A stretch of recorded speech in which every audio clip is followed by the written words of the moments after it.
खबर बहुत बड़ी है दोस्तों। इजराइल के चैनल 12 के मुताबिक इजराइल के सैनिक जमीनी युद्ध के लिए जमीन पर नहीं उतरेंगे। पहले ही इजरायली चीफ ऑफ स्टाफ ने बोल दिया था कि हमारी सेना टूटने की कगार पे है और बहुत तरीके से परेशान हो चुके हैं। हमारे सैनिक बहुत टाइम से जंग लड़ रहे, ये साफ साफ इजराइल के चीफ ने बोला था। और अमेरिका ईरान के खिलाफ जमीनी युद्ध, अमेरिका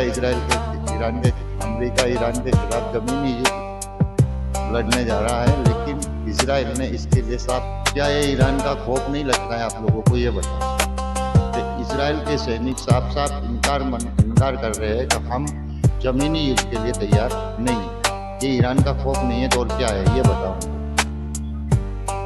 हिजबुल और आज की तारीख में हिजबुल्लाह ने भी इजराइल की नाक में दम कर रखा है कि हिजबुल्लाह ने एक और हमला किया है कि जो कम से कम 100 टैंक इजराइल के हिजबुल्लाह ने उड़ा दिए है। हिजबुल्लाह भी टाइम पे इस कदर नाक में दम कर रहा है इजराइल पे, जिसकी कोई हद नहीं है।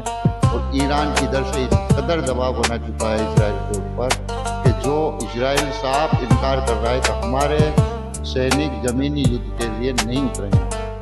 जो कि डोनाल्ड ट्रंप पूरी तरह से तैयारी कर रहे हैं कि जमीनी युद्ध की, और खाड़ी देशों पर भी दबाव बना रहे डोनाल्ड ट्रंप, और खाड़ी देश भी उसके साथ देने को तैयार भी है इस तरीके से। लेकिन एक बात जरूर है कि इस कदर ईरान ने इसलिए दोनों पे, अमेरिका और इजराइल को इस कदर दबाव बना चुके हैं कि जो इजराइल और अमेरिका पूरी तरह से घबरा चुके हैं। खास करके इजराइल में इस कदर फूट पड़ी है कि उस वहाँ के सैनिक साफ साफ इनकार कर रहे हैं हम जमीनी युद्ध के लिए तैयार नहीं है। और ये होना ही था, जैसे ईरान ने इनको ठोका है वो हिसाब से ईरान का खौफ इनके दिलों में बनना ही था। और ये कुछ समय की बात है।